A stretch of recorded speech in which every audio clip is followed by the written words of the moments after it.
শীতকালের আরামদায়ক ঘুম ছেড়ে কাজের খালা রিমলি যায় দরজাটা খুলতে।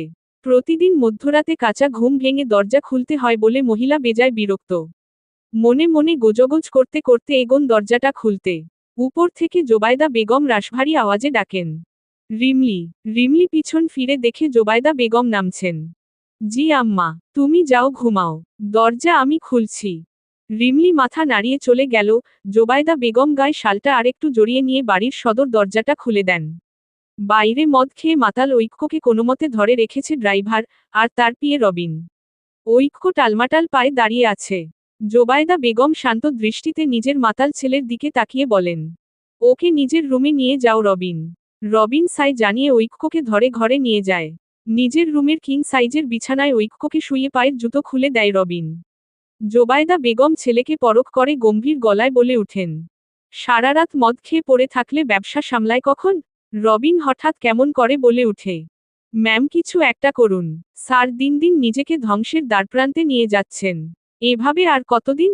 জোবায়দা বেগমের চোখজোড়া ছলছল করে উঠে। ধরা গলায় বলেন, আমার আর কি করার আছে বলো তো বাবা। গত 3 বছর ধরে তো আর কম বোঝালাম না। ছেলেটাকে নিজের মেয়ের দোহাইও দিলাম। যে নিজেকে নিজেই ধ্বংসের জন্য নামে তাকে কি বোঝানো সম্ভব?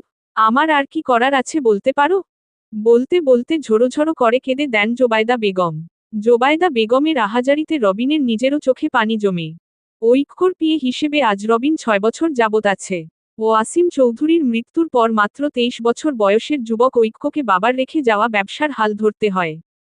প্রখর বুদ্ধিদীপ্ত ঐক্য সেই গুরুদায়িত্ব অত্যন্ত নিষ্ঠা এবং কৌশলে সামলিয়ে নিয়েছিল। ডুবে যেতে দেয়নি তার বাবার রক্ত পানি করা ঐশ্বর্য। কিন্তু 3 বছর আগে সেই ঝড়ে সব লণ্ডভণ্ড হয়ে যায়।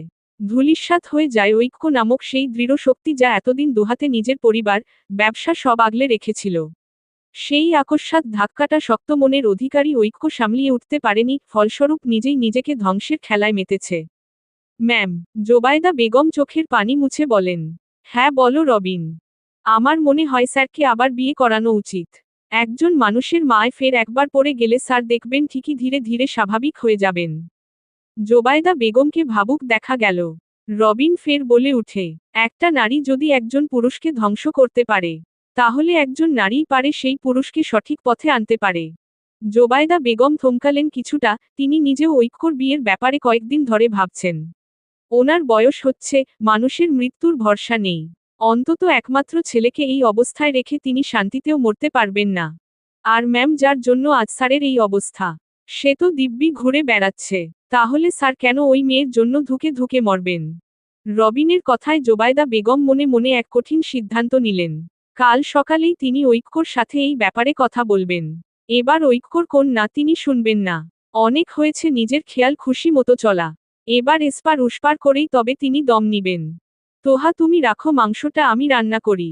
রান্নাঘরে ঢুকে ইরা হাসি মুখে বলল।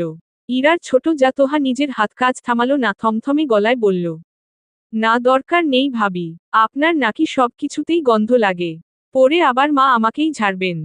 তোহার কথাটা ইরার পছন্দ হলো না, কেমন যেন ওকে খুঁচিয়ে বলেছে কথাটা তোহা। ইরা এই বাসায় আসার প্রথম দিন থেকে খেয়াল করছে তোহা ওকে বিশেষ পছন্দ করছে না। ইরা আগ বাড়িয়ে কিছু বললেও কোনোমতে হ্যাঁ নাতে উত্তর দেয়। ওর ননদ ধারাও ওর সাথে কথা বলছে না। ও বুঝতে পারছে ইরার এই বাড়িতে আসা কেউই তেমন পছন্দ করেনি। ওর অবাক লাগে ভীষণ, তোহা বাদ যাক, সে তো ইরাকে চেনে না জানে না। কিন্তু ধারা, মেয়েটা তো একসময় ইরা অন্তঃপ্রাণ ছিল। সব সময় ওকে ভাবি ভাবি বলে ডাকত। আর এখন মেয়েটা ওকে দেখলেই সামনে থেকে চলে যায়। না কোন কথা বলে। এই যে ইরা প্রেগন্যান্ট, মেয়েটা একটুও ইরার শরীর কেমন আছে এটাও জিজ্ঞেস করল না। এসব মনে পড়ে ইরার মনটা ছোট হয়ে গেল। ধ্রুবর সাথে বিয়ে করার পর থেকেই ওর মনটা ছোট হয়ে থাকে। ওর মনে হয় সবাই কেমন যেন ওকে ঘৃণ্য চোখে দেখে। এই সব কিছু হয়েছে ওই শয়তানিটার জন্য। ওর জন্য ও একবার নিজের ভালোবাসার মানুষকে হারালো। আর এখন হারালো নিজের আত্মসম্মান। আচ্ছা, ওর সন্তানকেও কি সবাই ঘৃণার চোখে দেখবে? কি হলো ভাবি, আপনি এখানে দাঁড়িয়ে আছেন কেন? যান ধ্রুব ভাইয়ার ঘরে গিয়ে শুয়ে থাকুন। কথাটাতে যেন ইরার কাটা ঘায়ে নুনের ছিটে পড়ল। ও চাঁদ করে উঠে বলে, ধ্রুবর ঘর কি তোহা? ওর ঘর কি আমার ঘর নয়? আর তুমি এভাবে কথা বলছো কেন আমার সাথে? তোহা পাতিলে চলমান খুন্তিটা রাখল। ইরার দিকে তাকিয়ে ভীষণ শান্ত গলায় বলল, কি বলুন তো ভাবি, ধ্রুবর ভাইয়ার ঘরটা না আমি আসার পর থেকেই চেঞ্জ হচ্ছে। তো ভাবলাম একবার এক একজনের ঘর বলার থেকে এখন থেকে না হয় ধ্রুব ভাইয়ার ঘরই বলি। কয়েকদিন বাদে যদি আবার আরেকজো।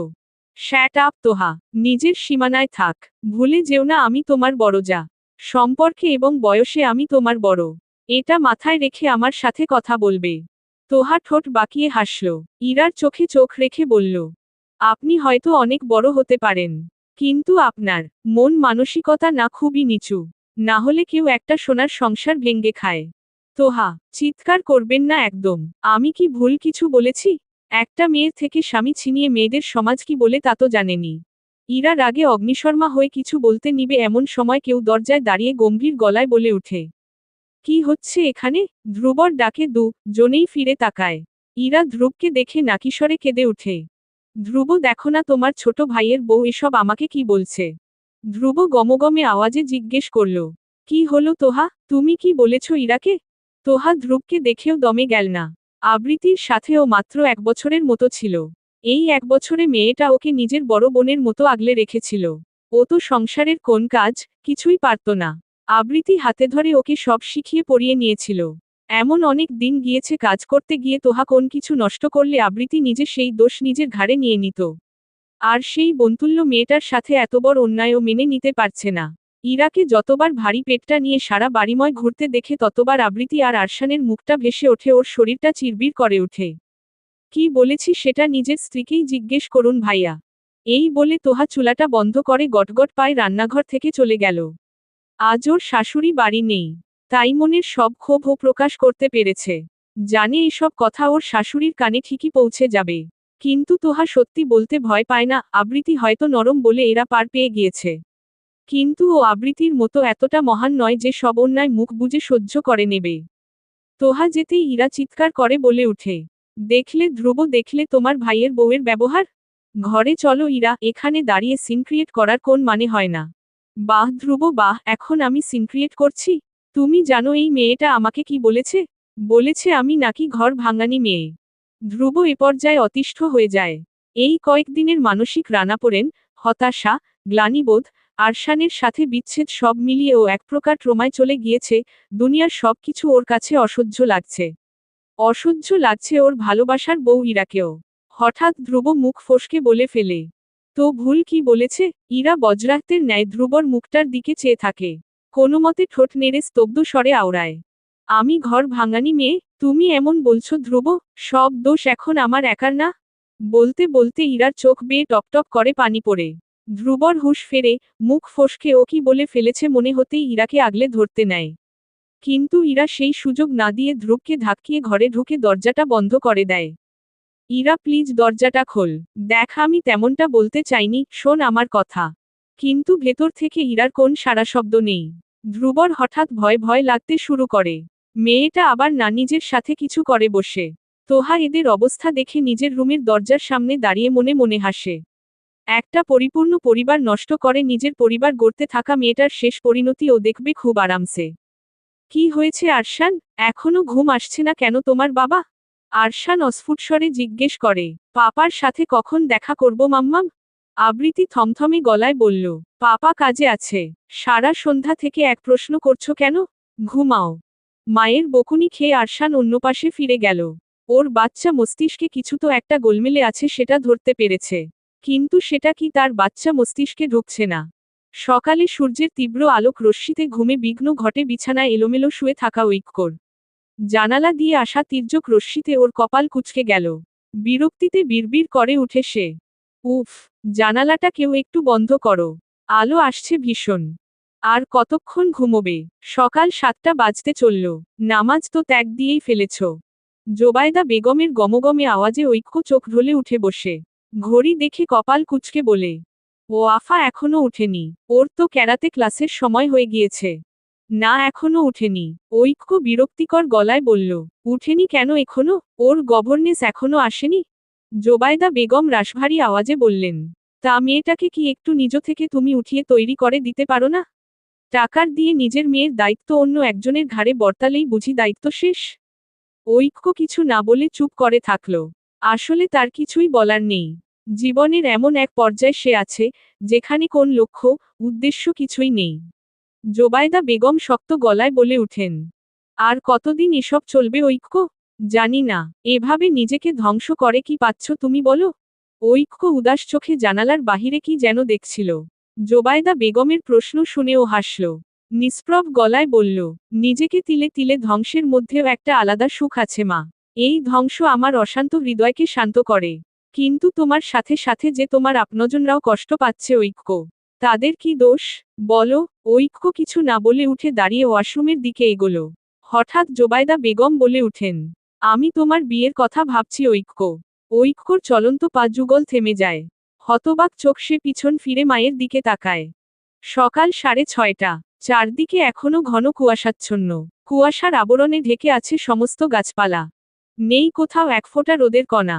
সূর্যি মামাও অলস সময় কাটাচ্ছেন বোধ করি। বেশ রাত করে ঘুম আসার কারণে আরশান আর তার মাম্মামের ঘুমটা বেশ গাঢ়। যার ফলে নামাজের সময় আর উঠা হয়নি।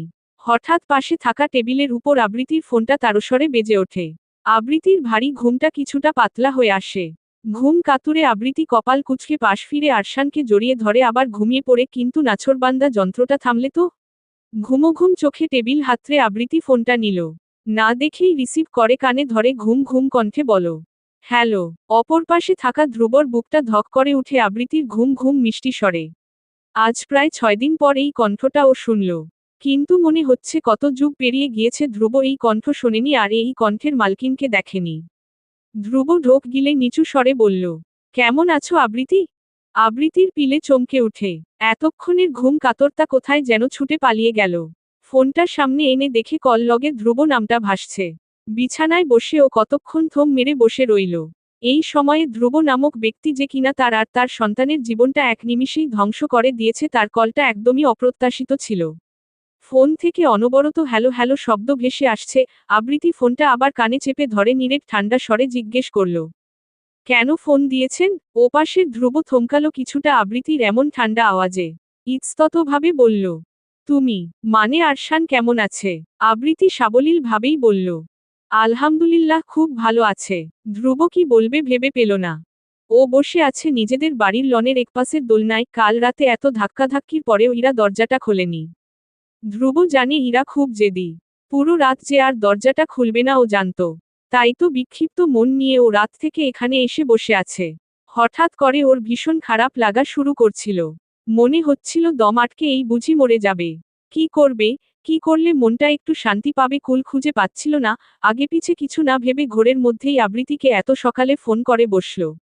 মনে হচ্ছিল আবৃতি আর আরশানের সাথে কথা বললেই মনটা একটু শান্ত হবে। ধ্রুবর ঘোর ভাঙে আবৃতির কণ্ঠে। কি হলো? কিছু না বললে ফোন কেন দিয়েছেন? ধ্রুব আমতা আমতা করে বলল, আরশানের সাথে একটু কথা বলা যাবে?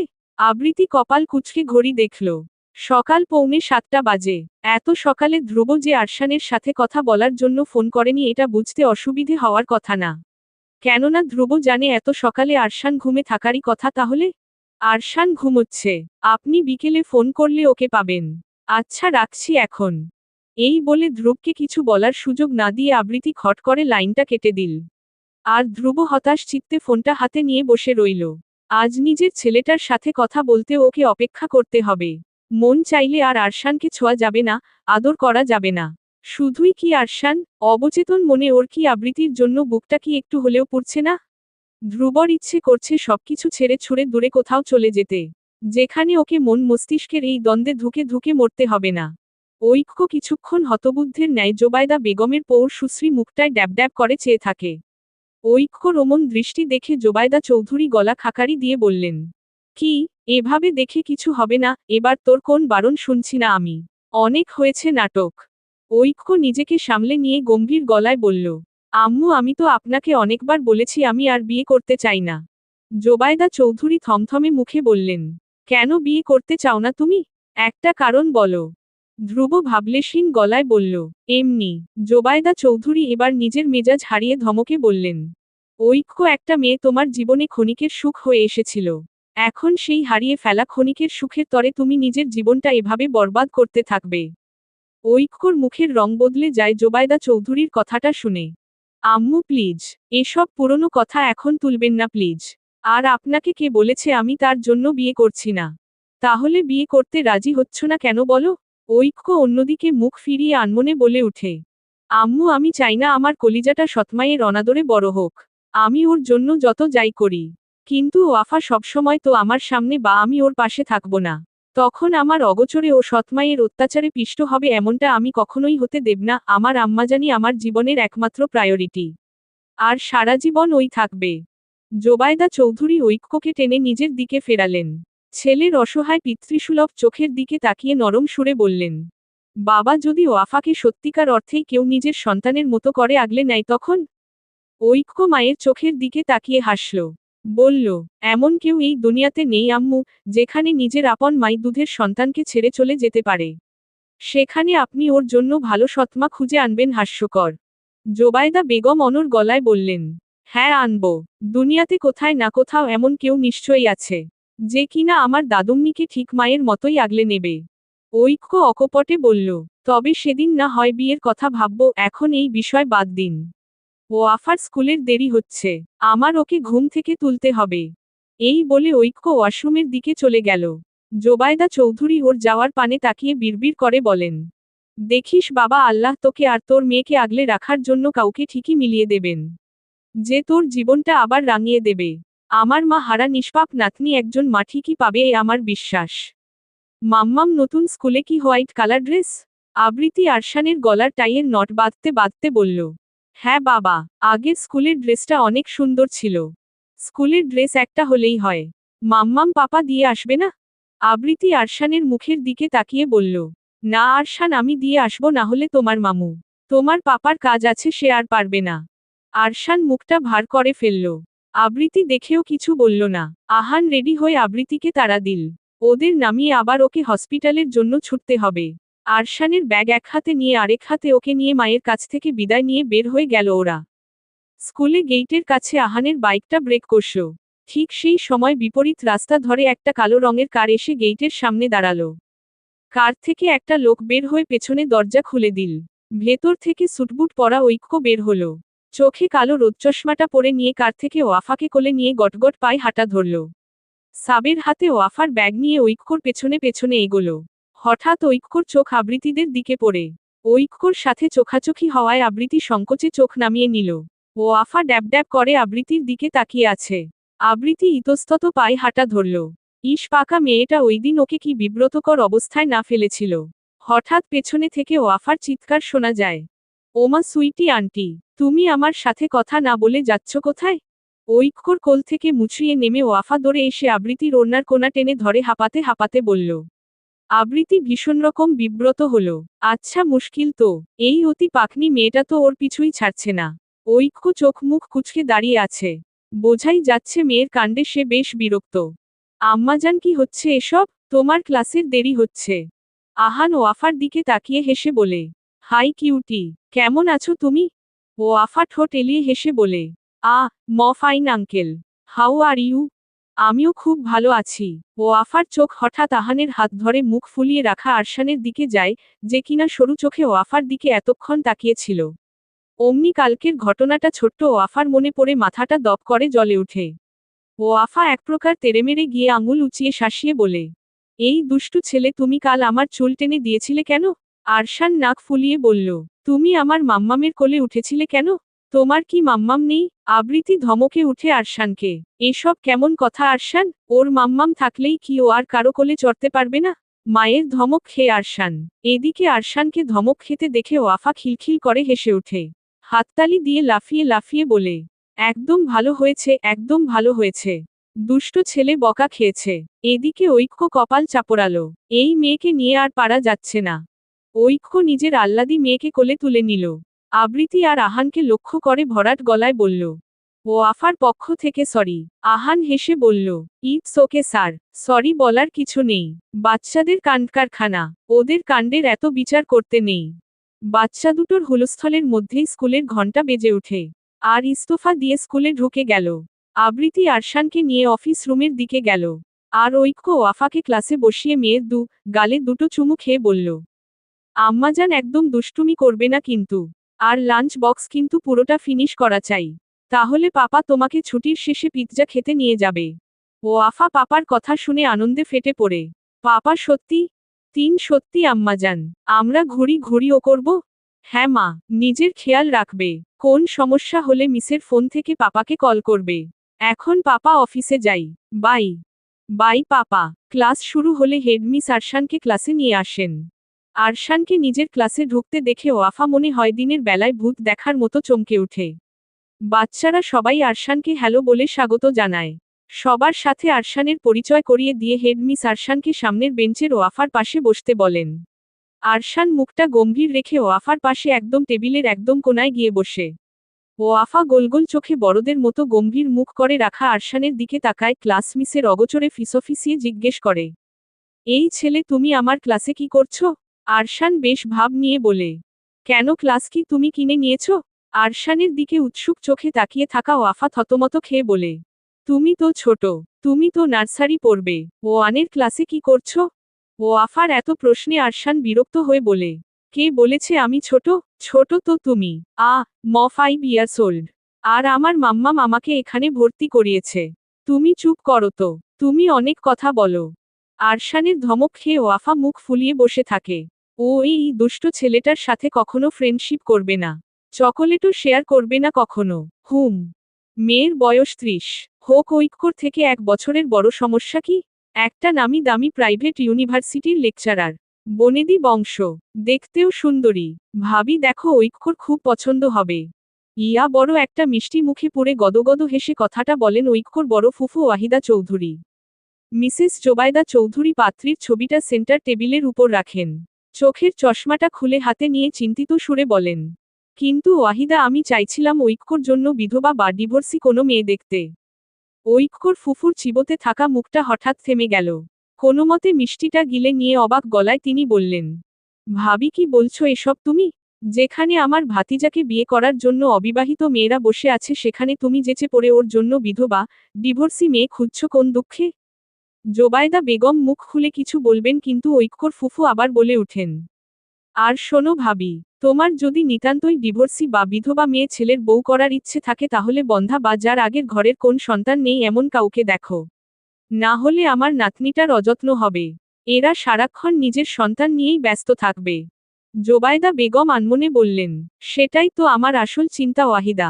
না হলে ছেলের জন্য পাত্রীর তো অভাব নেই, কিন্তু আমি তো আমার ফুলটার জন্য একজন মমতাময়ী মা চাই, আমার ছেলেটার জন্য চাই একজন আগলে রাখার মানুষ। স্কুলের টিফিন পিরিয়ডের ঘণ্টা বাজার সঙ্গে সঙ্গে সব বাচ্চাটা নিজের টিফিন বক্স হাতে ক্যান্টিনের দিকে চলে গেল। ওয়াফা নিজের বক্স, হট ওয়াটার বোতল, হ্যান্ড স্যানিটাইজার আর ঐক্যর দেওয়া ওর ফেভারিট ডার্ক বেরি চকোলেট টানিয়ে লাফ দিয়ে বেঞ্চ থেকে নেমে ক্যান্টিনের দিকে গেল। ক্যান্টিনের ভেতর আসতেই ওয়াফার চলন্ত পা যুগল হঠাৎ থেমে গেল। আবৃতি আরশানকে নিজের পাশে বসিয়ে অতি যত্নে ফ্রাইড রাইস খাইয়ে দিচ্ছে। মাঝে ছেলের ঠোঁটের আশেপাশে নিজের ওড়নার কোনা টেনে মুছিয়ে দিচ্ছে। ভেতরে না গিয়ে বাচ্চাটা এক দৃষ্টিতে এক মমতাময়ী মাকে দেখে যেতে লাগল, যে কিনা তার সন্তানকে পরম যত্নে হাতে তুলে খাইয়ে দিচ্ছেন। সেই দৃশ্যে কি ছিল জানা নেই, ছোট্ট ওয়াফার মুখটা মলিন হয়ে গেল। হয়তো নিজের ছোট্ট জীবনে এই আদরটুকু অভাবটা বাচ্চা হৃদয় নাড়া দিয়েছে। হঠাৎ আবৃতির চোখ গেল মুখ মলিন করে ওর দিকে তাকিয়ে থাকা ওয়াফার দিকে। ও অবাক হলো বাচ্চাটাকে এই জায়গায় মন খারাপ করে দাঁড়িয়ে থাকতে দেখে। হাতটা উঁচিয়ে ওয়াফা নিজের কাছে ডাকল, এদিকে আসো বাচ্চা। আবৃতির ডাকে ওয়াফার চোখটা জলজল করে উঠে। ওর ডাকতে দেরি, ওয়াফার ছুটে আসতে দেরি হয় না। ওয়াফা কাছে আসতেই আবৃতি ওকে তুলে নিজের পাশের চেয়ারটাতে বসালো। আরশান আবার কপালটা কুঁচকে ওয়াফার দিকে তাকিয়ে আছে। বেচারা মহা মুশকিলে পড়েছে তো, মেয়েটা তো তার মাম্মামের লেজি ছাড়ছে না। আবৃতি আদরে স্বরে বলল, ওয়াফা তুমি আমাদের সাথে বসে লাঞ্চ করো কেমন? ওয়াফা মাথারা একপাশে হেলিয়ে সাই জানিয়ে নিজের বক্সটা খুলল। আজ বুয়া ওকে ওটসের খিচুড়ি রান্না করে দিয়েছে, সাথে দিয়েছে কিছু ফলমূল। রোজকার মতো আজকেও অপছন্দের খাবারটা দেখে ওয়াফা নাকমুখ কুঁচকে ফেলল।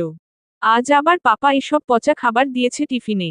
এসব পচা খাবার দেয় বলেই তো ওয়াফা খাবারগুলো ফিনিশ করে না, বিনে ফেলে দেয়, নয়তো আবার বাসায় ব্যাক নেয়। আদুরে মেয়েটার কোচকান মুখশ্রী দেখে আবৃতি মৃদু হাসে। বুঝলো বড় লোকের আদুরির এসব খাবার পছন্দ না। সত্যি বলতে আবৃতিরও খাবারের মেনুটা পছন্দ হয়নি। ওটসের খিচুড়ি হেলদি ঠিক আছে, কিন্তু খেতে তো কোন মজা নেই। বাচ্চা মানুষের জন্য হেলদি ওয়েতে তারা মজা করে খেতে পছন্দ করবে এমন অনেক খাবার ইসিলি বানিয়ে দেয়া যায়। যেমন সে বানিয়েছে আরশানের জন্য ব্রকোলি, ক্যাপসিকাম, গাজর, ফুলকপি, ডিম, চিকেনের কিমা দিয়ে ফ্রাইড রাইস। খেতে যেমন খুব মজা তেমনই স্বাস্থ্যসম্মত। তাই তো ওর তৈরি করা যেকোনো খাবারই আরশান মজা করে খায়। কোনরূপ নখরাপনা করে না। ও আফাকে বক্স হাতে নিয়ে মুখ লটকে বসে থাকতে দেখে আবৃতি বেশ নরম সুরে বলল, কি হয়েছে ও আফা বেবি, তুমি খাচ্ছ না কেন? ও আফা মুখ ফুলিয়ে বলে, আমি ওটস একদম লাইক করি না। পাপা অলওয়েজ আমাকে পচা টিফিন দেয়, আমি এসব খেতে পারি বলো? কিন্তু এটা তো অনেক হেলথি বাচ্চা। না, আমার এটা খেলে বমি পায়। আবৃতি নিজের বক্সটা এগিয়ে দিয়ে হাসিমুখে বলল, ফ্রাইড রাইস খাবে? ওয়াফা একবার আবৃতির দিকে তাকালো, আরেকবার আবৃতির হাতের ফ্রাইড রাইসের দিকে। ওয়াফার বিভ্রান্ত দৃষ্টি দেখে আবৃতি বলল, আমি বানিয়েছি, 1 চামচ টেস্ট করে দেখ। এই বাও, স্পুন। আবৃতি চামচটা ওয়াফার দিকে বাড়িয়ে দিল। ওয়াফা চোখ পিটপিট করে আবৃতির দিকে তাকিয়ে হঠাৎ বড্ড সরল গলায় আবদার করল, তুমি খাইয়ে দেবে সুইটি আন্টি? কি সরল আবদার মেয়েটার! আবৃতির অনেক মায়া লাগলো। কেন জানি আনমনেই ওর মেয়েটার প্রতি মায়া জাগে। হয়তো মেয়েটা নিজে থেকেই ওর গা ঘেঁষে থাকে বলেই। ও হেসে চামচটা নিয়ে নিজের হাতে তুলে ওয়াফাকে 1 চামচ ফ্রাইড রাইস খাইয়ে দিল। কি, কেমন? ওয়াফা খুশিমনে চিবোতে চিবোতে বলল, অনেক টেস্টি আন্টি। আবৃতি হেসে মুখভর্তি খাবার চিবোতে থাকা কিউট ওয়াফার মাথায় চুমু দিল। তারপর খুশিমনেই অবশিষ্টাংশ খাবারটুকু ওয়াফাকে খাইয়ে দিল। আর এদিকে হিংসুটে আরশান মনে মনে হিংসায় ফুঁসতে লাগল। কিন্তু আবৃতি আর ওয়াফার সেদিকে কোন ধ্যান নেই। তারা দুটিতে খুশি মনেই গল্প করতে করতে খাবারটা শেষ করতে লাগল। খাবার শেষে ওয়াফা হাতের বিশাল চকোলেটের প্যাকেটটা খুলল। চকোলেটটাকে 3 ভাগে ভাগ করে 1 ভাগ আবৃতিকে দিল, 1 ভাগ নিজের জন্য রাখল আর আরেক ভাগ আরশানের দিকে বাড়িয়ে দিল। চকোলেট দেখে আরশানের চোখ চকচক করে ওঠে। মনের সব রাগ গলে পানি হয়ে যায় চকোলেট পেয়ে। তবে ও খেয়াল করেছে দুষ্ট মেয়েটা সবচেয়ে বড় পিসটাটা তার মাম্মামকে দিয়েছে, আর সবচেয়ে ছোট পিসটা দিয়েছে তাকে। আরশান খুশি হলেও মনে মনে ওয়াফাকে বকে দিতে ভুলল না। ছুটির শেষে ঐশী নিজের গাড়ি নিয়ে ওয়াফাকে পিক করতে এলো। আজ ওর ডে শিফট ছিল, তাই ভাতিজিকে নিজেই পিক করে নিয়ে যাবে। আরেকটা বিশেষ কারণ হলো ওয়াফাকে পিৎজা খেতে নিয়ে যাওয়া। যদিও ঐক্যর আসার কথা ছিল, কিন্তু হঠাৎ ক্লায়েন্টের সাথে একটা গুরুত্বপূর্ণ মিটিং ফিক্সড হওয়ায় তার পক্ষে আসা পসিবল না। তাই ফোন করে ঐশীকে বলে দিয়েছে। সাথে ঐশীর অ্যাকাউন্টে পাঠিয়েছে মোটা অ্যাকাউন্টের টাকা। ঐশী দীর্ঘশ্বাস ফেলে গাড়িটা পার্ক করল। ওর ভাই হয়তো টাকা দিয়ে নিজের দায়িত্বটা পুষিয়ে নিতে চাইছে। কিন্তু টাকা দিয়ে আসলেই কি একটা বাচ্চার আদর, যত্ন, আহ্লাদ, বাবা মায়ের সঙ্গ পাওয়ার অভাব পুষিয়ে নেওয়া যায়? ওয়াফা এসবে কতটা কষ্ট পায় সে তো জানে। মেয়েটা বুঝো হওয়ার পর থেকেই তো জানে না মায়ের আদর কেমন হয়। তাই তো সবসময় বাবার আদরের ভুখা হয়ে থাকে। কিন্তু একজন কর্মজীবী বাবা যে কখনোই মায়ের অভাব পূরণ করতে সক্ষম হয় না, তার ভাই যতই বড় মুখে বলুক ওয়াফার জন্য সেই যথেষ্ট।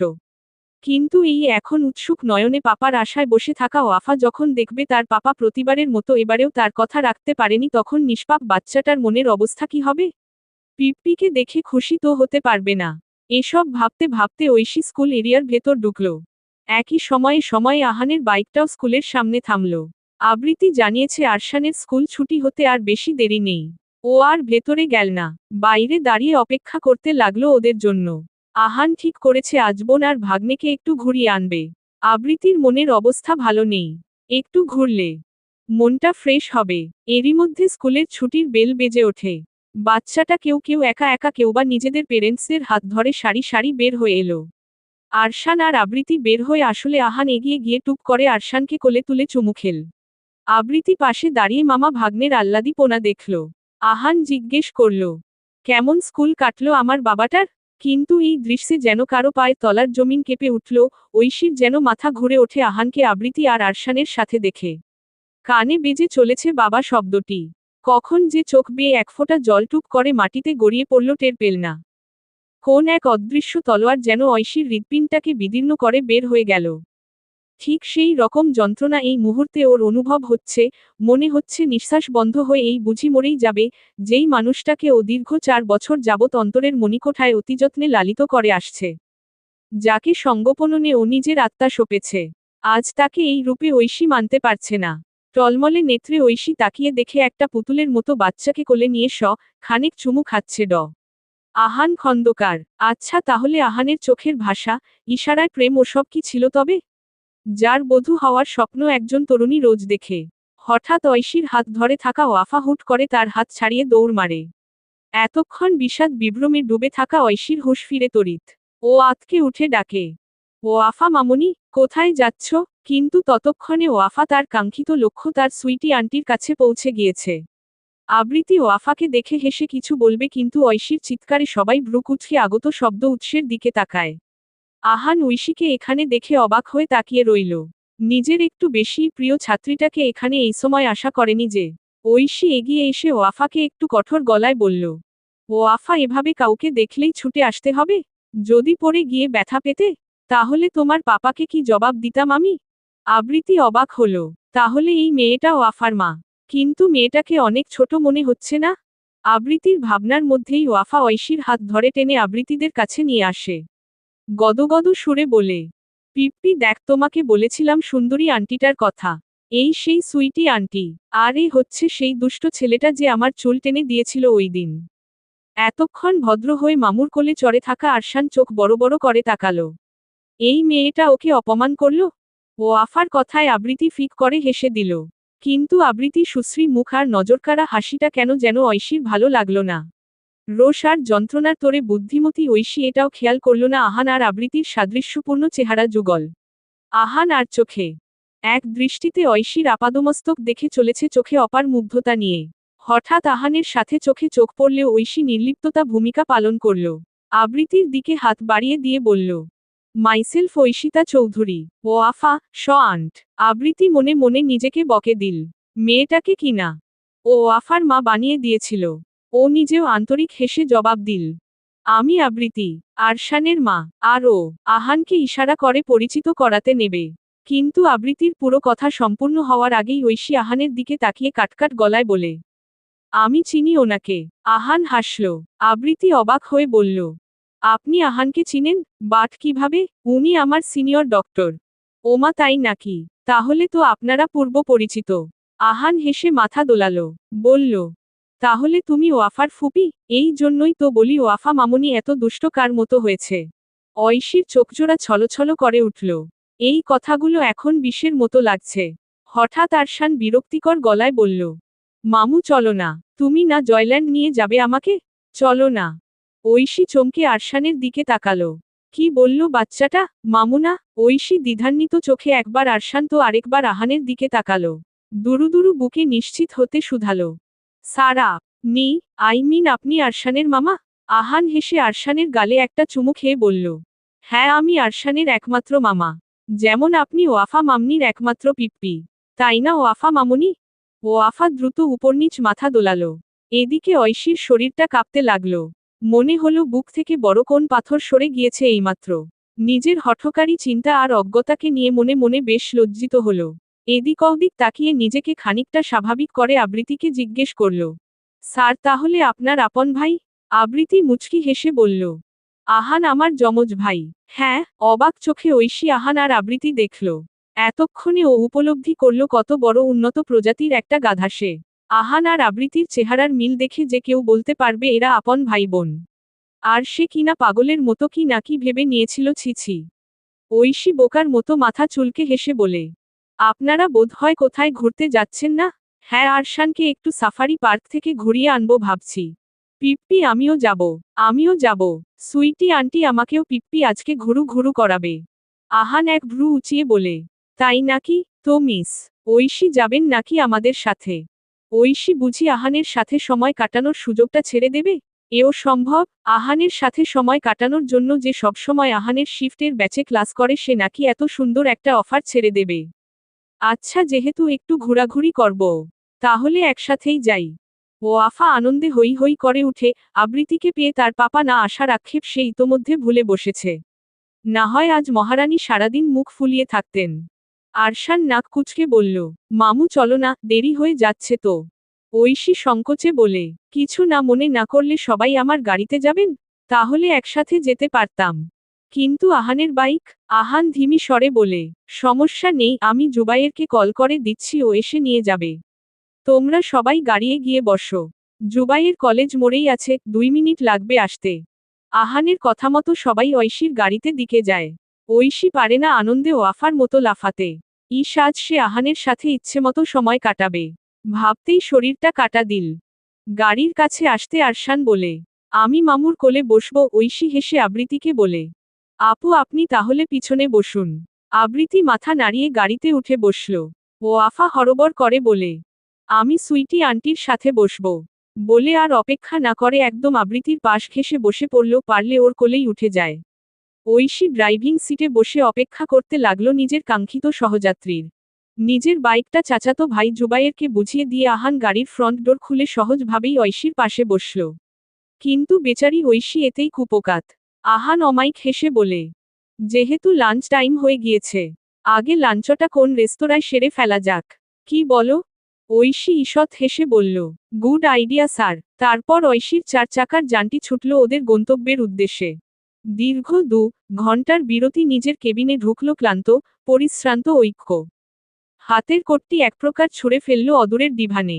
চেয়ারে বসে মাথাটা খানিকটা হেলিয়ে একটু টানা দীর্ঘশ্বাস নিল। হঠাৎ কিছু মনে পড়তেই পকেট হাতড়ে ফোনটা বের করল। দ্রুত হস্তে ফোনটার লক প্যাটার্ন খুলতেই সামনে ভেসে উঠল ওয়াফার হাসজ্জ্বল আনন। ঐক্য মুচকি হাসল। যতবার এই চেহারা সামনে আসে ঠিক ততবার অজান্তেই ঐক্য ঠোঁটে ফুটে ওঠে এক অকৃত্রিম হাসির ফোয়ারা। মেয়েটা একদম নিজের দাদা ওয়াসিম চৌধুরীর আদল পেয়েছে। যেন বাবাকে হারিয়ে ওয়াফাকে পেয়েছে সে। ঐক্য দীর্ঘশ্বাস ফেলে। তার শত না পাওয়ার মধ্যে সবচেয়ে বড় পাওয়া হচ্ছে এই নিষ্পাপ প্রাণটি, যার মায় ঐক্য এখন অবধি টিকে আছে। না হয় বিশ্বাসঘাতকতার করাল গ্রাসে সে কবেই নিঃশেষ হয়ে যেত। কলার হাতড়ে ঐশীর নাম্বারে কল করে ঐক্য। একবারেই ফোনটা রিসিভ হয়। ঐশী ফোন রিসিভ করে হ্যালো বলে। ওপাশে অত্যাধিক পরিমাণে শোরগোল শোনা যাচ্ছে।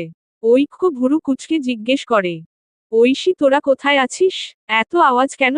ঐশী একটু উচ্চস্বরে জবাব দেয়, ভাইয়া আমি ওয়াফাকে নিয়ে একটু জয়ল্যান্ড এসেছি। ঐক্য গমগমে আওয়াজে বলে, আমি তোকে বলেছি ওকে পিৎজা খাইয়ে সোজা সেফলি বাসায় পৌঁছে দিতে। আর তুই কিনা ওকে এত নয়েজি আর আনহাইজেনিক পরিবেশে নিয়ে এসেছিস। ঐশী কৈফিয়তের সুরে বলে, ভাইয়া ওয়াফা ওর এক ফ্রেন্ডের সাথে এসেছে। তুমি চিন্তা করো না একদম, ওকে আমি সেফলি বাড়ি নিয়ে আসব। ঐক্য চিন্তিত কণ্ঠে বলল, ওয়াফা এমন কোলাহলপূর্ণ পরিবেশে কমফোর্ট ফিল করে না, এক্ষুনি ওকে নিয়ে সোজা বাসায় আসবি। আধ ঘন্টার মধ্যে তোদের যেন বাসায় পাই আমি। এই বলে ঐক্য খট করে লাইন কেটে দেয়। ঐশী মুখ লটকে দাঁড়িয়ে রইল। আহানের প্রেমিক নজর এতক্ষণ ধরে উন্মত্ত প্রেয়সীর পানেই ছিল। ঐশীকে এভাবে দাঁড়িয়ে থাকতে দেখে একটু কাছাকাছি এসে দাঁড়ায়। কি হলো ঐশী, এনিথিং রং? ঐশী মুখ কাল করে বলে, ভাইয়া এইমাত্র ফোন করে থ্রেট দিয়েছে যেন ওয়াফাকে নিয়ে এক্ষুনি বাসায় চলে যাই। কিন্তু এসেছি তো মাত্র অল্প কিছুক্ষণ। আর বাচ্চাদের মন সন্তুষ্ট না করে চলে গেলে তো ওরা দুঃখ পাবে। কিন্তু কি করব?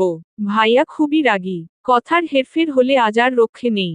ভাইয়া ওয়াফাকে নিয়ে খুবই পসেসিভ। আহান 1 মিনিট কিছু একটা ভাবল। হঠাৎ বলে উঠল, ঐশী তোমার ফোনটা দাও। ঐশী অবুঝ দৃষ্টিতে তাকিয়ে ফোনটা এগিয়ে দিল। আহান ফোনটা হাতে নিয়ে জিজ্ঞেস করল, পাসওয়ার্ড? ঐশী ঘোরেই বলে দিল, আপনার বার্থডে ডেট। আহান চমকে তাকায়। ঐশীরও ঘোর ভাঙে। চোর ধরা পড়ে যাওয়ার মতন এদিক ওদিক তাকায়। ইস, গেল গেল মান ইজ্জত বাকিটাও গেল। ঐশী এবার নিশ্চিত ও সত্যিই একটা উন্নত প্রজাতির আবাল। মেয়েটাকে এভাবে লজ্জা পেতে দেখে আহান নিজেকে দ্রুতই সামলে নিল। ফোনের লকটা খুলে সামনের চোখ শীতল করা দৃশ্যপটটি ক্যামেরায় বন্দি করল। তারপর ঐশীর দিকে ফোনটা বাড়িতে দিল। ঐশী বিভ্রান্ত হয়ে তাকিয়ে আছে। বুঝল না কিছুই।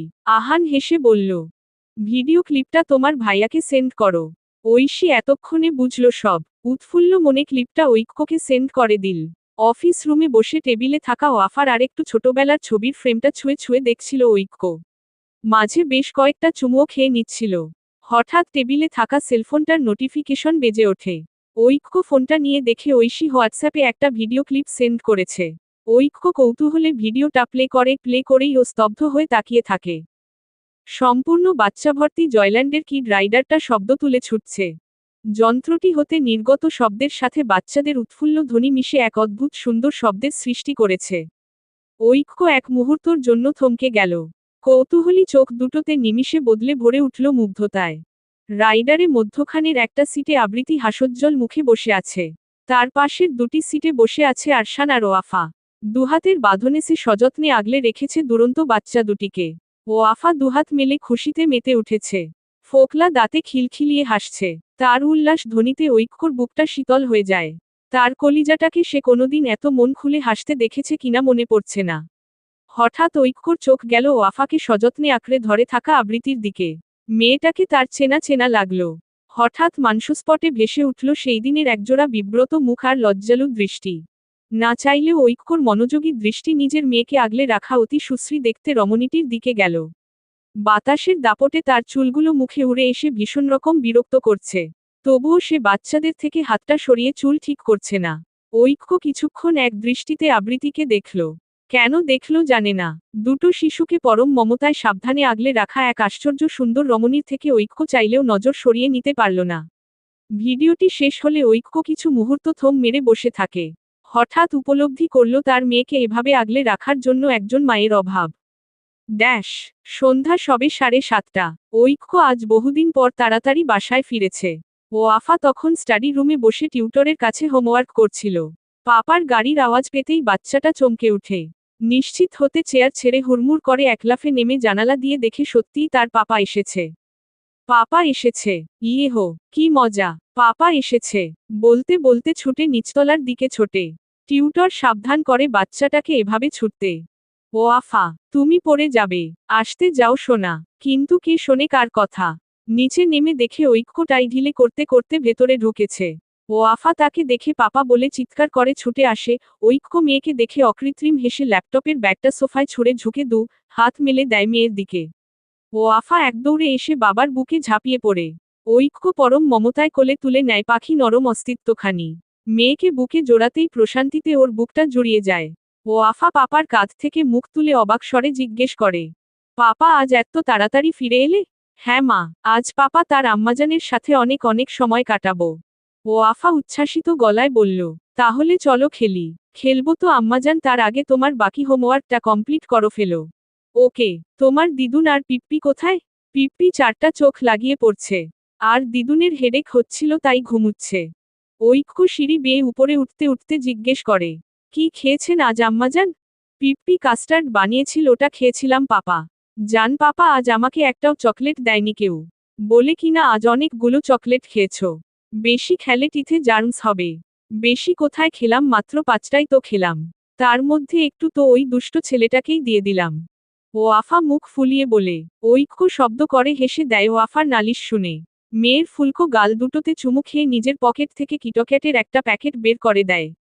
ওয়াফা খুশিতে ছো মেরে চকলেট টানিয়ে ঐক্যর গালে ঠাসস করে চুমু খেয়ে বলে, থ্যাঙ্কস পাপা। বলে আর দেরি না করে চকলেটের প্যাকেটটা খুলে খেতে শুরু করে।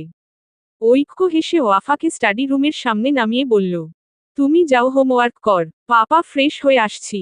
ওয়াফা মাথা দুলিয়ে স্টাডি রুমে চলে যায়। ঐক্য শার্টের বোতাম খুলতে খুলতে নিজের রুমে ঢোকে। শাওয়ার নিয়ে বুয়াকে একমগ কপি বানাতে বলে ঐক্য ওয়াফার স্টাডি রুমের দিকে যায়। মিস টিয়া, আজ আপনি যেতে পারেন। ওয়াফার হোমওয়ার্ক আজ আমি করাবো। চোখের চশমাটা একটু ঠেলে দরজার দিকে তাকায় ওয়াফার হোম টিউটর টিয়া। ঢাকা বিশ্ববিদ্যালয়ে পড়ুয়া এই মেধাবী শিক্ষার্থীর কাজ হলো নিয়মিত ওয়াফার হোমওয়ার্ক কমপ্লিট করে দেওয়া। ঐক্যকে আজ এই সময় দেখে মেয়েটার চোখজোড়া চকচক করে উঠে। গদগদ হেসে বলে, স্যার আপনি এত তাড়াতাড়ি? না মানে আজ এত তাড়াতাড়ি ফিরলেন? ঐক্য মনে মনে বিরক্ত বোধ করল। মেয়েটার এই অতিরিক্ত তোষামোদী ঐক্যর পছন্দ হয় না। ঐক্য ওয়াফার গভর্নেন্স থেকে শুরু করে সব মহিলা টিচারদের সাথে সবসময় প্রফেশনাল সম্পর্ক মেইনটেইন করে। তাদের সাথে প্রয়োজনীয় কথা বলা হয় শুধুমাত্র ওয়াফাকে কেন্দ্র করে। বাট এই মেয়েটাই শুধুমাত্র লিমিটক্রস করে ঐক্যকে ব্যক্তিগত প্রশ্ন করে বিরক্ত করে। এমনি, আপনি এখন যেতে পারেন। সাবের আপনাকে বাসায় সেফলি পৌঁছে দেবে। ঐক্যর কাটকাট গলায় মেয়েটার মুখের হাসিটা মুছে গেল। মন খারাপ করে বলল, তার দরকার নেই স্যার, আমি চলে যেতে পারবো অটো নিয়ে। মিস টিয়া, আপনাকে বলা হয়েছেই আপনি অলওয়েজ বাড়ির গাড়িতে করে ফিরবেন। আপনি যেহেতু আমার মেয়েকে পড়াতে আসেন, সেক্ষেত্রে আপনাকে সেফলি বাসায় পৌঁছে দেওয়া আমার দায়িত্ব। ঐক্যর গম্ভীর গলায় মেয়েটা আর কোন কিছু বলার সাহস পায় না। মনে মনে ঐক্য নামক বদরাগী লোকটাকে সে ভয় পায় তা তো সত্যি। মাথা দুলিয়ে নিজের টোট ব্যাগটা নিয়ে ওয়াফার থেকে বিদায় নিয়ে বের হয়ে যায়। মেয়েটি যেতেই ঐক্য দীর্ঘশ্বাস ছাড়ে। সে কোন কচি খোকা নয়। একজন মেয়ের অস্বাভাবিক চোখের ভাষা সে বোঝে। এক বাচ্চার বাবার প্রতিও এই বয়সের মেয়েদের ফ্যান্টাসি দেখে ঐক্য আশ্চর্য হয়ে পারে না, ও আফাকে ধরে ঐক্য বাকি হোমওয়ার্ক করাতে চাইল। কিন্তু মেয়ের মোচড়মুচড়ি আর অনীহায় বুঝল এসব তার কর্ম নহে। তাই মেয়েকে কোলে নিয়ে নিজের রুমের ছাদ বারান্দার দোলনায় বসল। ঐক্য বসতে না বসতেই ওয়াফা গল্প জুড়ে দিল। ভীষণ উচ্ছ্বাসের সহিত আজকের সারাদিনের বর্ণনা দিতে লাহল। ঐক্য কফির কাপে চুমুক দিতে দিতে মনোযোগী শ্রোতার ন্যায় মেয়ের বকবক শুনতে লাগল। পাপা জান, আজ না আমি আর পিপ্পি অনেক মজা করেছি। জয়ল্যান্ডে হর্সের পিঠে চড়েছি, নারদোলায়ও চড়েছি। ওটা নাগরদোলা মা? হ্যাঁ হ্যাঁ এটাই। সুইটি আন্টি না প্রথমে অনেক ভয় পেয়েছিল জান। বলতে বলতে মুখে হাত দিয়ে ওয়াফা হেসে কুটি কুটি হয়। ঐক্য ভ্রু কুচকে বলে, সুইটি আন্টিকে? ওয়াফা অবাক স্বরে বলে, তুমি সুইটি আন্টিকে চেনো না পাপা? ওমা, ওই যে দুষ্ট ছেলেটার মা, যে আমার চুল টেনে দিয়েছিল। ওয়াফার এমন অবাক স্বর শুনে ঐক্যর মনে হচ্ছে তার সুইটি আন্টিকে না চিনে সে মস্ত বড় কোন অপরাধ করে ফেলেছে। কি হলো পাপা, মনে পড়েছে? হ্যাঁ হুম আম্মাজান, মনে পড়েছে। তারপর নিজে নিজে বিড়বিড় করে বলল, মনে থাকবে না আবার? ওয়াফা বলে যায় নিজের মতো। তার কথার বেশিরভাগই তার সুইটি আন্টি আর দুষ্ট ছেলে আরশানকে ঘিরে। কখনো সুইটি আন্টির গুণগান করছে তো কখনো সুইটি আন্টির ছেলের নামে নালিশ। ঐক্য সেইসব খুবই মন দিয়ে শুনে চলেছে। ওয়াফা হঠাৎ করে বলে উঠে, সুইটি আন্টিকে না খুব মা মা ফিল হয়েছিল পাপা। ঐক্য হতবাক হয়ে যায় মেয়ের কথা শুনে। স্তব্ধ হয়ে তার দিকে নিষ্পাপ চোখে তাকিয়ে থাকা মেয়ের দিকে চেয়ে থাকে। কেমন আছো আম্মু? ওপাশের ভদ্রমহিলা রাশভারী আওয়াজে বললেন। এই তো আল্লাহ যেমন রেখেছেন। তুমি কেমন আছো? ভালো আছি। খেয়েছো? না, ধ্রুবর সাথে খাবো একসাথে। এই অবস্থায় এত রাত অবধি এখনো না খেয়ে আছো? কোথায় তোমার স্বামী? ও এখনো বাসায় ফেরেনি। ভদ্রমহিলা ভ্রু কুঁচকে বললেন। রাত 11:30 বাজতে চলল, এখনো বাসায় আসেনি তোমার স্বামী? ইরা, ধ্রুব কি প্রতিদিন লেট করে বাসায় ফেরে? মায়ের প্রশ্নে ইরা নিরুত্তর রইল। ইরার নিশ্চুপতায় ভদ্রমহিলা সন্নিগ্ধ গলায় জিজ্ঞেস করলেন, ইরা সত্যি করে বলো, তোমার আর ধ্রুবর মধ্যে সব ঠিক আছে তো? ইরা দীর্ঘশ্বাস লুকিয়ে বলে, হ্যাঁ মা, সব ঠিক আছে। তাহলে মা বাবা কোথায়? তোমাকে আমার সাথে কথা বলতে আবার দেখে নেবে না তো? ভদ্রমহিলা বুঝলেন ইরা বিষয়টা এড়িয়ে যেতে চাইছে। তোর বাবা প্রেসারের ঔষধ খেয়ে ঘুমোচ্ছেন। ঈশান কোথায়? কি জানি, খেয়ে দিয়ে রুমের খিল দিয়েছে। ছেলে মেয়েরা বড় হলে তাদের বিষয়ে বাবা মায়ের হস্তক্ষেপ মানা। নিজেরা যা করবে সেটাই সঠিক, সেটাই নীতি। ইরা মায়ের খোঁচা হজম করে জিজ্ঞেস করে, মা বাবা কি আমার সাথে কোনোদিনও কথা বলবে না? আমি আর কি বলবো বলো? তুমি যেটা করেছো তারপরে তোমার বাবার এই প্রতিক্রিয়া স্বাভাবিক। ইরার চোখ ভরে উঠে অকারণে। ধরা গলায় বলে উঠে, আমি কি অনেক বড় অন্যায় করে ফেলেছি মা? যে বাবা আমার মুখটাও দেখা বন্ধ করে দিয়েছে? তুমি যে অন্যায় করেছো, দোয়া কর তোমার পাপের ভার যেন তোমার পেটের সন্তানের উপর না পড়ে। ইরা আতকে উঠল। মা, এসব কি বলছো তুমি? আমি শুধু সত্যিটা বলছি মা, তুমি আমার খুবই আদরের সন্তান। কিন্তু মা বলে তো নীতি আর বিবেকবোধ খুইয়ে অন্যায়কে অন্যায় বলা ছেড়ে দেব না, তাই না? ধ্রুবর একটা ভরা সংসার ছিল মা। চাঁদের মতো ফুটফুটে এক সন্তান ছিল, কিন্তু তুমি কি করলে? সেই সংসারটাকে ধ্বংস করে ছাড়লে। একটা নির্দোষ মেয়ের থেকে তার স্বামী ছিনিয়ে নিলে। এক শিশুর মাথার উপর থেকে বাবার ছায়া কেড়ে নিলে। এবার তুমিই বলো, তোমার এইসব পাপের প্রতিফল কি তোমার সন্তানের উপর পড়বে না? ইরা নিশ্চুপ রইল। হঠাৎ করেই ওর বুকটা ভার ভার লাগছে। নিঃশ্বাস নিতে কষ্ট হচ্ছে। ও বড় করে একটা নিঃশ্বাস টেনে বলল, ধ্রুবকে আমার ভালোবাসা ছিল মা। তাহলে আবৃতি ওকে বিয়ে করে আমার থেকে কেন কেড়ে নিয়েছিল? ইরার মা হেসে বললেন, ইরা মা, তোমার বুদ্ধিভ্রষ্ট হয়েছে। ইরা তাচ্ছিল্য হেসে বলল, তোমাদের দৃষ্টিতে ইরাই ভিলেন। কিন্তু যাকে আমি পাগলের মতো ভালোবাসতাম, যে শুধু এবং শুধুমাত্র আমার ছিল, তাকে কেউ হঠাৎ এসে আমার থেকে ছিনিয়ে নিল। তাতে নেই কোন অন্যায়। আর আমি খারাপ কেননা আমি কারো স্বামী ছিনিয়ে নিয়েছি। সমাজের চোখে এটা পাপ। কেন? শুধুমাত্র বৈধ বলে? ওপাশের ভদ্রমহিলা হতাশ নিঃশ্বাস ছেড়ে বললেন, ইরা না, আমি তোমাকে আগে বোঝাতে পেরেছি না, বোধ হয় কোনোদিন পারবো। তুমি সবসময় তোমার মর্জি মাফিকসি চলে এসেছ। এবার সেটা হোক পাপ। সে যাই হোক, আমি তোমার মা। একজন মা কোনোদিন চাইবে না তার সন্তান কষ্টে থাকুক। ইরা কিছু বলতে নেবে, কিন্তু হঠাৎ ঘরের কলিং বেল বেজে ওঠে। আম্মু, আমি রাখছি। ধ্রুব এসেছে বোধ হয়, পরে কথা বলবো। দরজা খুলে ধ্রুব দেখে ইরা থমথমে মুখে দাঁড়িয়ে আছে। কি হলো, তুমি এখনো জেগে আছো কেন? আমার স্বামী বাইরে আছে, আর তুমি বলছো আমাকে ঘুমিয়ে থাকতে। ধ্রুব প্রশ্ন এড়িয়ে জিজ্ঞেস করল। ঔষধ সবগুলো খেয়েছো ঠিকভাবে?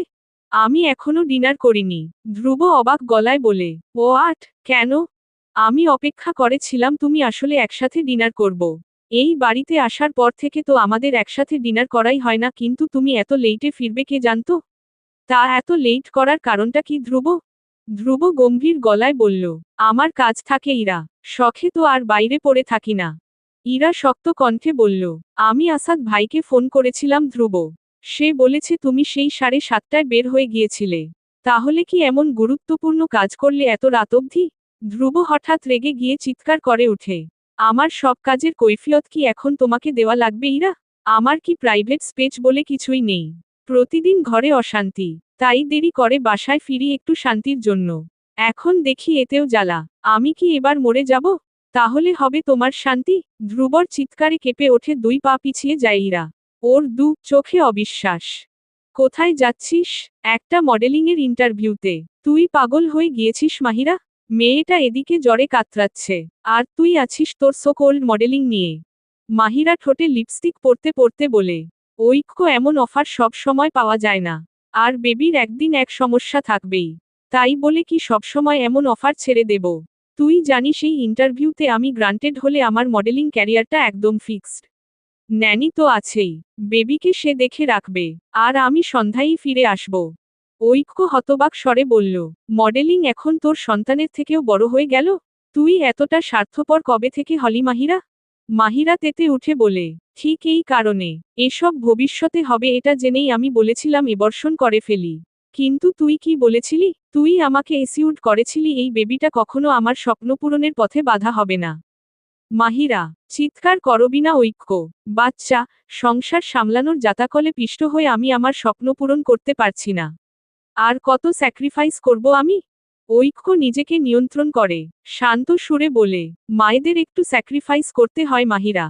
কেন করব আমি? তুই তো জানতি আমার মডেলিংয়ের কতটা শখ। ইভেন তুই সব কন্ডিশন মেনেই আমাকে বিয়ে করেছিস। তাহলে এখন উল্টো সুরে গান গাইছিস কেন? ঐক্য বড় বড় শ্বাস নিয়ে নিজেকে শান্ত করে। আমি কিছুই ভুলিনি মাহিরা। তোর মডেলিং এর ইচ্ছা তুই সেটা করবি। সেক্ষেত্রে আমি কেন সে পথে বাধা হব? কিন্তু তোকে বুঝতে হবে ওয়াফা এখনো দুধের শিশু। ও আরেকটু বড় হোক, তখন না হয়। পাগল হয়েছিস তুই ঐক্য? ওয়াফা কখন বড় হয় ততদিন পর্যন্ত আমি অপেক্ষা করে থাকব? মাহিরা কথা কেড়ে নিয়ে চিৎকার করে বলে। ঐক্য নিষ্পৃহ গলায় বলে, হ্যাঁ দরকার হলে তাই করবি। তোর মডেলিংয়ের চক্করে আমার মেয়ের কোনো প্রকার অযত্ন আমি সহ্য করব না। এখন এসব সাজ পোশাক ছাড়, আর ওয়াফাকে ফিড করা। ও কাঁদছে। মাহিরা অবাক চোখে মুখ শক্ত করে অনড় হয়ে দাঁড়িয়ে থাকা ঐক্যর দিকে তাকিয়ে থাকে। কেমন গা হিম করা কণ্ঠে বলে উঠে, দরকার হলে তোকে আর তোর সন্তানকে ছেড়ে দেব, তবুও মডেলিং ছাড়ব না। বলে ড্রেসিং টেবিল থেকে নিজের ব্যাগটা নিয়ে গটগট পায়ে হেঁটে বের হয়ে যায়। ঐক্য সেদিকে স্থবির হয়ে তাকিয়ে থাকে। এদিকে পাশের রুম থেকে 11 মাসের জ্বরে নাজুক বাচ্চাটা তারস্বরে চেঁচিয়ে কাঁদছে। কিন্তু তার জননী তার এই করুণ কান্না উপেক্ষা করে চলে গিয়েছে নিজের স্বপ্ন পূরণের নেশায়। অদূরের যান্ত্রিক শহরের নিরবধি চলতে থাকা ব্যস্ত কোলাহলের পানে স্থির দিকে তাকিয়ে অতীতের পাতায় ডুবেছিল ঐক্য। হাতে একটা আধখাওয়া ধুমায়িত শলাকা, যেটির প্রান্ত আগুনের তাপে জ্বলতে জ্বলতে প্রায় নিঃশেষের পথে, হয়তো একটু পর পুরোপুরি জলে হাতে ছ্যাঁকা লাগতে পারে। কিন্তু বেখেয়ালি চিন্তায় ডুবে থাকা সুদর্শন শ্যামপুরুষের সেদিকে কোন ভাবাবেগ নেই। সে ব্যস্ত নিজের জীবনের প্রহেলিকা হয়ে আসা নারীটি আর অতীতে ডুবে। আজ থেকে বেশ কয়েক বছর আগের কথা। মাহিরা আর ঐক্য তখন ঢাকা বিশ্ববিদ্যালয়ের ফিজিক্স ডিপার্টমেন্টের সেইম ব্যাচের স্টুডেন্ট ছিল। অত্যন্ত মেধাবী তরুণ ঐক্যর সাথে ফার্স্ট ইয়ারেই পরিচয় হয় মাহিরার নামক মেয়েটির সাথে। ক্লাসের সবচেয়ে প্রাণোচ্ছল আর সুন্দরী ছিল মাহিরা। মেয়েটা অনেক বেশি চঞ্চল ছিল। তার উপর খুব সহজেই যে কারো সাথে মিশে যেত। নাচগানে পারদর্শী মাহিরা ক্লাসের যে কোনো প্রোগ্রামে সবসময় মাতিয়ে রাখত। স্বভাবতই সুন্দরী মাহিরার প্রেমে মাতোয়ারা ছিল ক্লাসসহ বিশ্ববিদ্যালয়ের বহু ছেলেরা। কিন্তু ঠিক কী কারণে জানা নেই মাহিরা কেন জানি প্রচণ্ড রকম ইন্ট্রোভার্ট ঐক্যর সাথে সেধে সেধে মিশতে চাইত। বাকি ছেলেদের প্রতি কোন প্রকার ইন্টারেস্ট দেখাতো না। স্বভাবতই ক্লাস মাতিয়ে রাখা মাহিরার প্রতি বাকি সবার মতোই আকর্ষণ অনুভব করে তরুণ ঐক্য। একসময় দুজনের মধ্যে খুব ভালো বন্ধুত্ব গড়ে ওঠে। কিন্তু ঐক্যর কাছে মাহিরা একজন বন্ধুর চেয়েও বেশি কিছু ছিল। ক্লাসের সবাই ধরেই নিয়েছিল ওদের দুজনের সম্পর্ক আছে। কিন্তু ঐক্য বা মাহিরা তখনও কেউ ভালোবাসার স্বীকারোক্তি জাহির করেনি। মাহিরা ছিল এতিম। এক বোন আর মাকে নিয়ে ঢাকায় একটা ভাড়া বাসায় থাকত। কয়েকটা টিউশনি করে নিজের পড়াশোনার খরচ সহ সংসারের যাবতীয় খরচা বহন করত। মাহিরার বাহ্যিক সৌন্দর্য ছাপিয়ে ওর সংগ্রামী জীবনটা ঐক্যকে বেশি টানত। ধীরে ধীরে ও মাহিরার প্রতি ভীষণ ফুর্বল হয়ে পড়ে। এর মধ্যে হঠাৎ করেই ঐক্যর বাবা আকস্মিক দুর্ঘটনায় মারা যান। বাবাকে হারিয়ে শোকে বিহ্বল হয়ে পড়ে ঐক্য। তখন ওর পাশে ছায়ার মতো থাকে মাহিরা। এভাবে মাত্র 1 বছরের মাথায় মাহিরার প্রতি প্রচণ্ড ফুর্বল হয়ে পড়ে ঐক্য। মনে মনে ঠিক করে মাহিরাকে নিজের ভালোবাসার কথা জানাবে। ভার্সিটিতে অনুষ্ঠিত একটি প্রোগ্রামে অনেক আয়োজন করে পুরো ডিপার্টমেন্টের সামনে নিজের মনের কথা মাহিরাকে জানায় ঐক্য। বাকি সবার মতো মাহিরা একটুও অবাক হয়নি। ওর ঠোঁটে লেপ্টে ছিল নজরকাড়া হাসি। যেন ও জানত এটা হওয়ারই ছিল। তারপর থেকে বিশ্ববিদ্যালয়ের বাকি 3 বছর ওরা ছুটিয়ে প্রেম করে। ঐক্য নিজ ইচ্ছেতে তুলে নেয় মাহিরার মা আর বোনের দায়িত্ব। মাহিরা ভীষণ শৌখিন ছিল। ফটোগ্রাফি, সাজগোছের প্রতি ওর তীব্র আকর্ষণ ছিল। সম্পর্কে ও ঐক্যকে জানিয়েছিল ও একজন মডেল হতে চায়। ঐক্য সম্মান জানিয়েছিল মাহিরার স্বপ্নকে।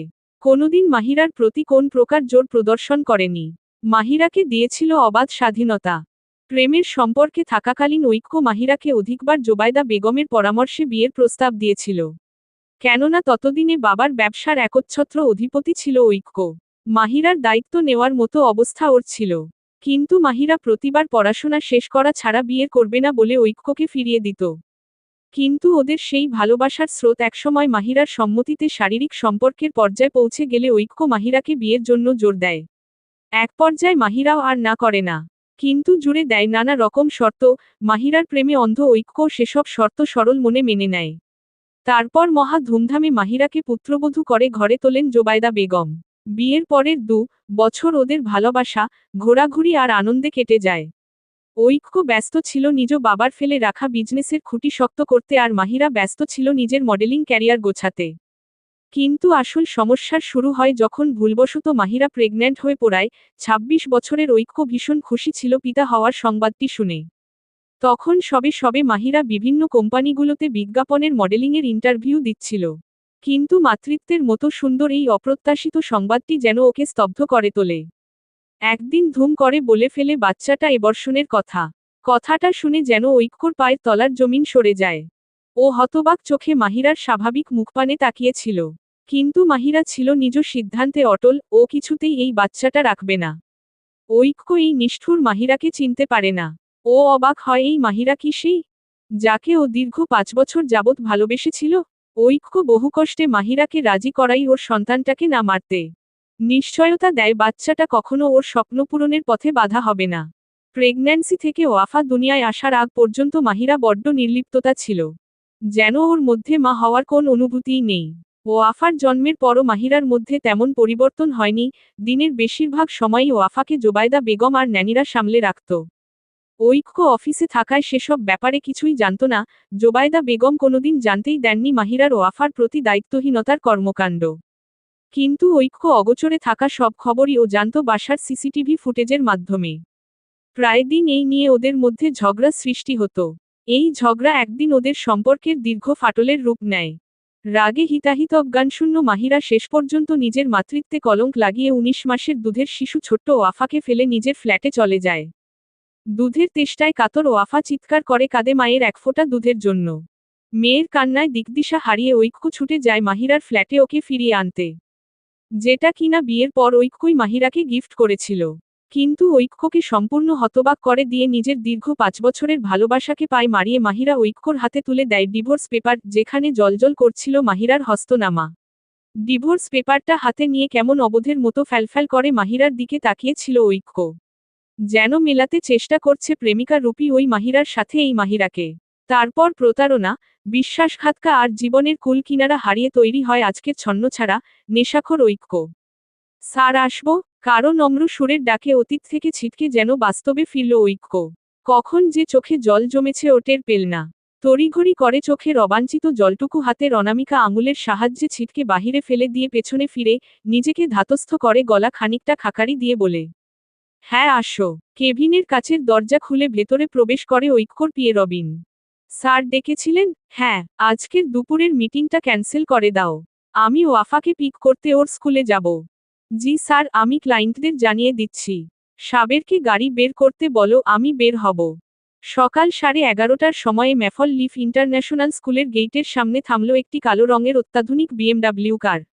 গাড়ি থেকে একজন ড্রাইভার বের হয়ে ব্যস্ত হাতে গাড়িটির ব্যাকডোর খুলে দেয়।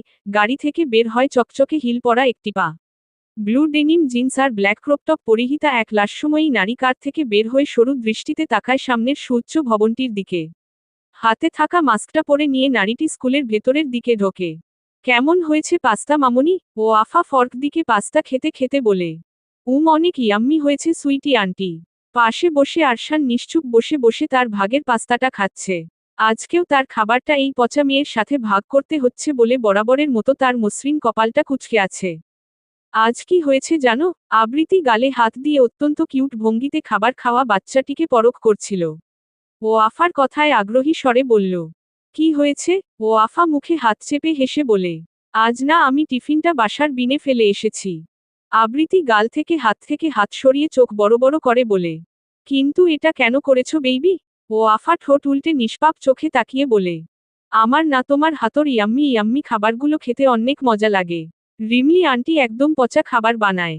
আমার খেতে একটুও ভালো লাগে না। আবৃতি নরম সুরে বলে। তোমার বুয়ার বানানো খাবার পছন্দ না হলে তোমার মাম্মাকে বলতে পারতে। ও আফা কতক্ষণ চোখ পিটপিট করে আবৃতির দিকে তাকিয়ে থেকে বলে। কিন্তু আমার তো মাম্মা নেই সুইটি আন্টি। আবৃতি হতবাক হয়ে যায় এ কথা শুনে, মনে মনে বেশ কষ্ট পায় এটা ভেবে হয়তো আফার মা মৃত। মুখ খুলে কিছু বলতে নেবে এমন সময় পেছনে থেকে ভেসে আসে অপরিচিত এক নারীর কণ্ঠ হতে নির্গত খানিক পরিচিত কণ্ঠস্বর। ও আফা, মা আমার।